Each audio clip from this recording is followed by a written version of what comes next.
If you enjoyed Stephen King, horror films, science fiction books, or the television program Supernatural, you've likely heard of the Wendigo. But do you know where, or more importantly, from whom did this story originate? Let us give you a hint. It surely wasn't in a writer's room at Warner Brothers. The Wendigo originates from the spiritual practices of indigenous peoples who once lived over much of the northeastern shore and the continent's interior, particularly around the Great Lakes and St. Lawrence River.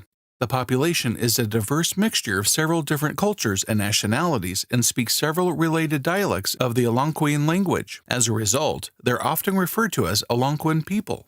According to legend, the Wendigo was once a hunter who got lost. The man's extreme hunger over a brutally severe winter led to cannibalism. After devouring the flesh of another person, he changed into a raving man-beast that prowled the forest looking for more humans to eat. Another narrative version claims that the first Wendigo was a warrior who struck a contract with the devil. As a result, he lost his soul and was changed into a Wendigo to save his clan. However, when peace ensued, there was no need for such a fearsome creature, and the warrior was banished from his tribe and forced to live as an outcast. That was a brief overview for those who closed the video within 2 minutes. Yes, we know about you.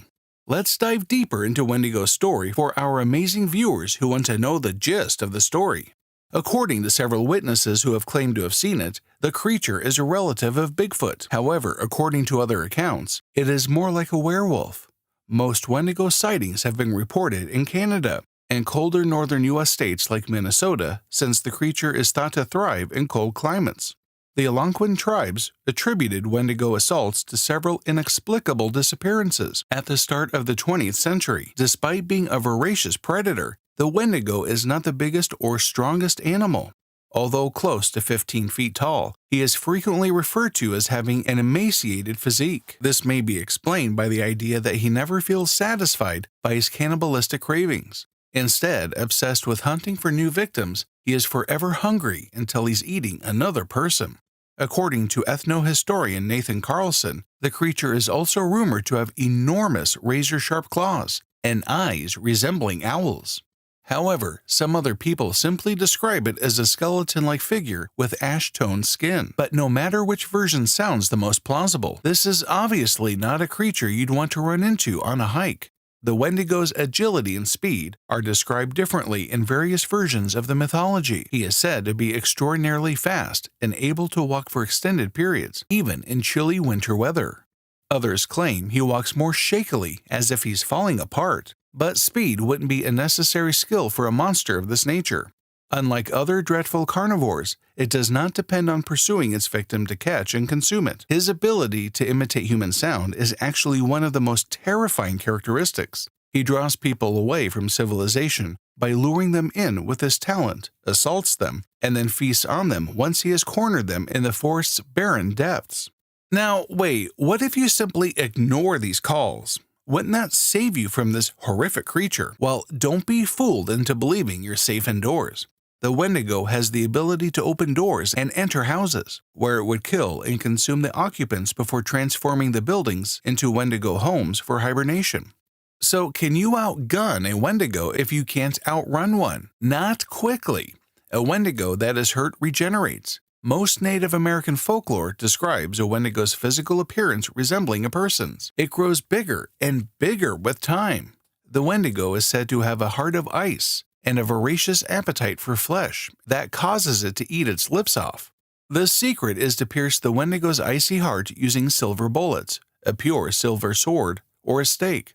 Upon wounding its heart, you must take care to shatter it into pieces. Then lock the broken heart in a silver box and bury it in a church cemetery.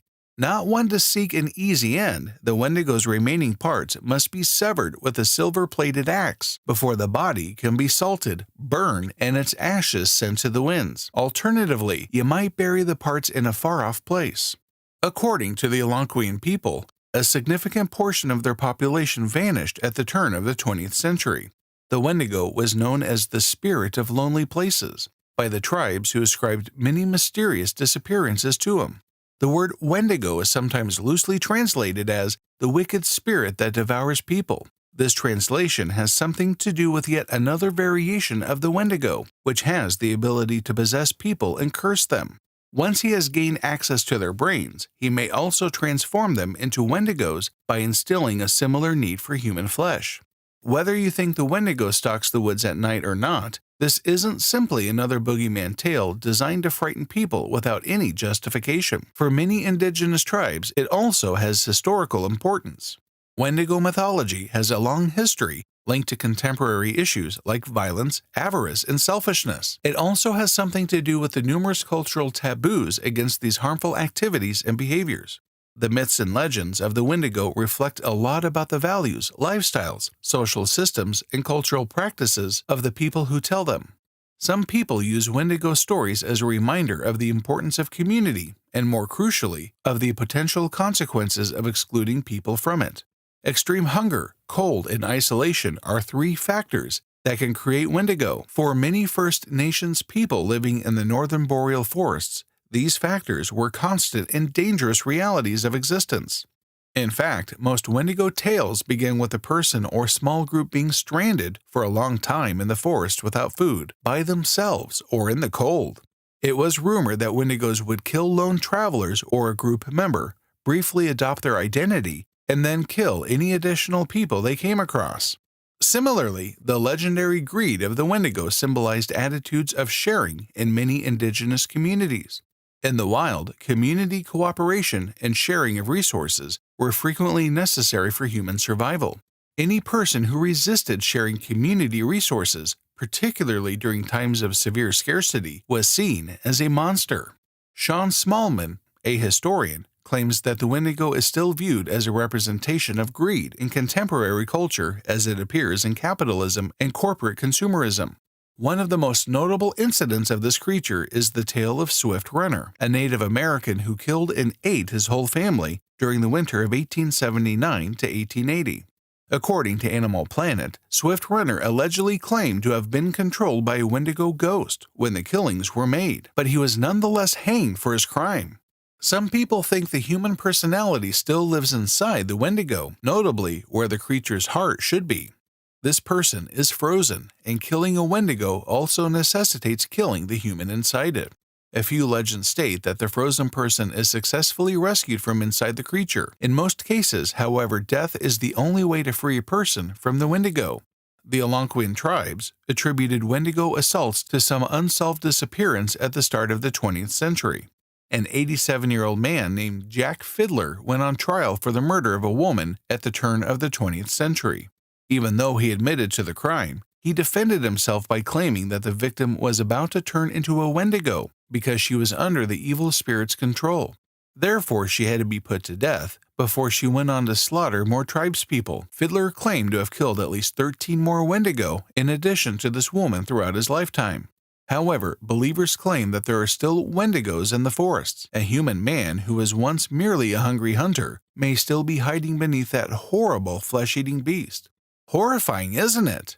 Well, one thing isn't horrifying, and that is supporting mythical madness. So do like and subscribe if you enjoyed the content. We'll see you next time without an icy heart. Until then, stay mythically mad.